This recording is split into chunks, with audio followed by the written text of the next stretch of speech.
This is the last set of exponent properties that we'll have before our exponent unit is finished. This is quotient of powers, which just means we're going to be dividing. So anytime you see a base, two bases that are the same, and you see division, what are we going to do with those exponents? So really quick, let me just kind of explain what's happening. Up at the top, we have three x's, x times x times x, x to the third power. Over on the bottom, we have two x's multiplied together. So when you think about division, you can cancel things out. So I'm going to cancel, and I still have one x left on the top.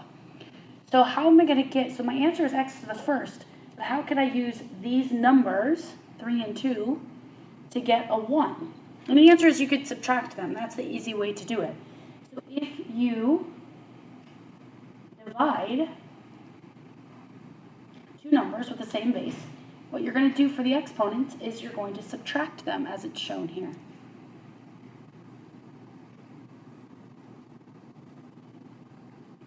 So for example, up here on this first w12, w to the 12th over w to the 8th, we're going to take w to the 12 minus 8, which is w to the 4th.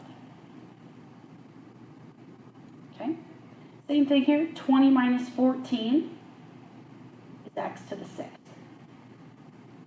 Right here it gets to be a little bit more difficult because we have a negative 2 on the top and a 5 on the bottom. It's really easy for your brain to just want to put those together and say that the answer is a to the 3rd. Okay, we're going to actually write it out. We're going to take negative 2 and subtract 5, which gives you a final answer of a to the negative 7th. Should we circle that answer or should we keep going? We should keep going because a negative exponent needs to be brought down into the denominator of my answer. So on the top of the fraction, I'm going to have a 1, and on the bottom, I'm going to have a to the 7th. 1 over a to the 7th.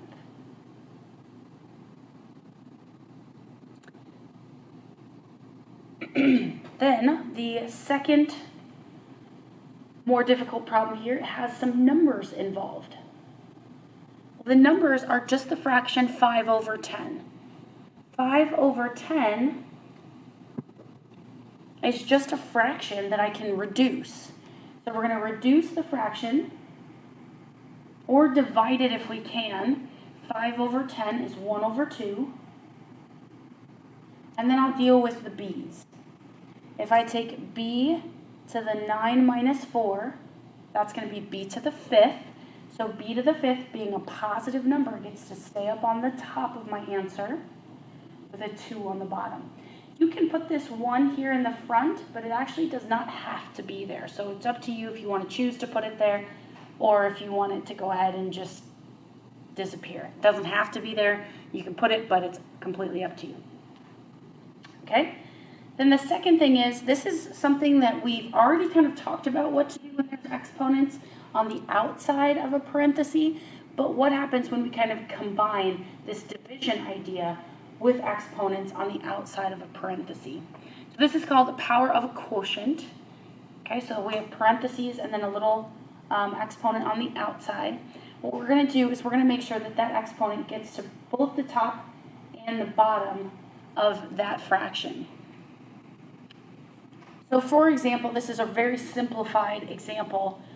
We're going to make sure that that 3 gets a second power, and then the bottom, the denominator as well, we'll get it to the second power.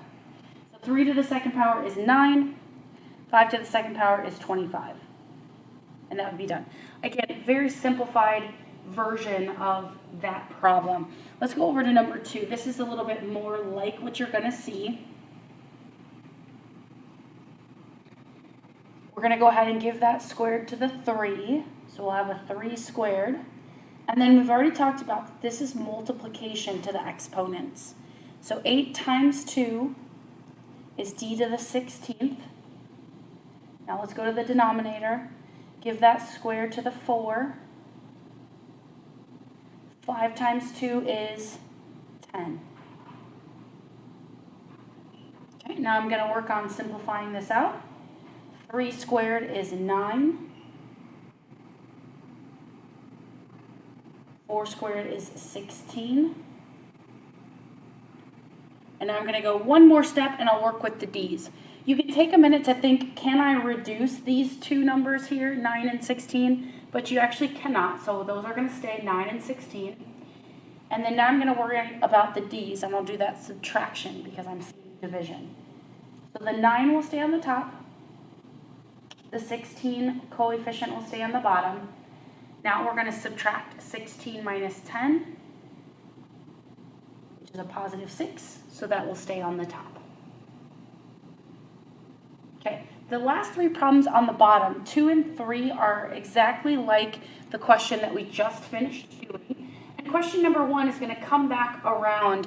It's kind of similar to something that we saw in an earlier video, but it combines multiplication and division together. So this is combining multiple properties, and then the 2 down below are just additional examples for what we just finished. Okay, so we'll go ahead and do that 2 and 3 first, and then we'll come back around to number 1. Okay, here we go. We're going to give the third power to the 3, so 3 to the third power. Then we'll multiply the exponents here. 2 times 3 is x to the 6th.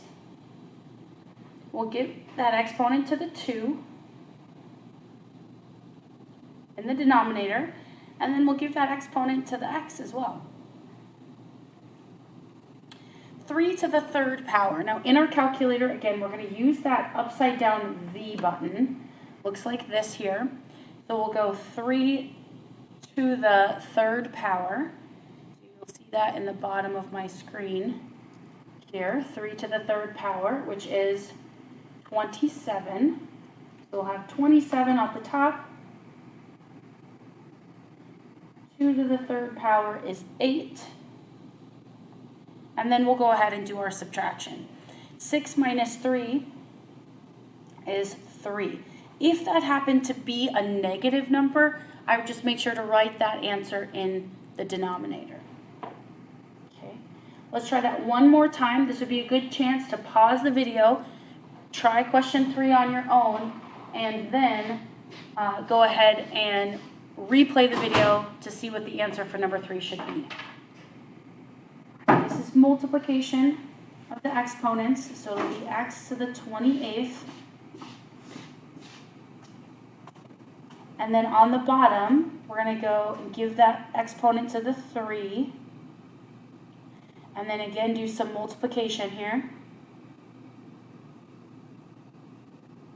Okay, let's figure out what this 3 to the 4th is. If I type that into my calculator, 3 to the 4th is 81. And then on the top, I'm going to write this out just so we make sure we don't miss this. This is 28 minus negative 8, which would actually end up to be addition here. So I have x to the 36 power and then 81 on the bottom.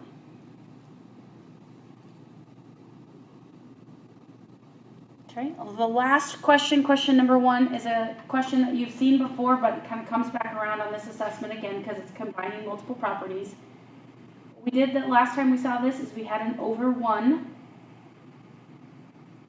then we multiplied across the top. So let's multiply 4 times 3, that'll be 12, and then we're going to add the exponents. So negative 3 plus 5 is 2.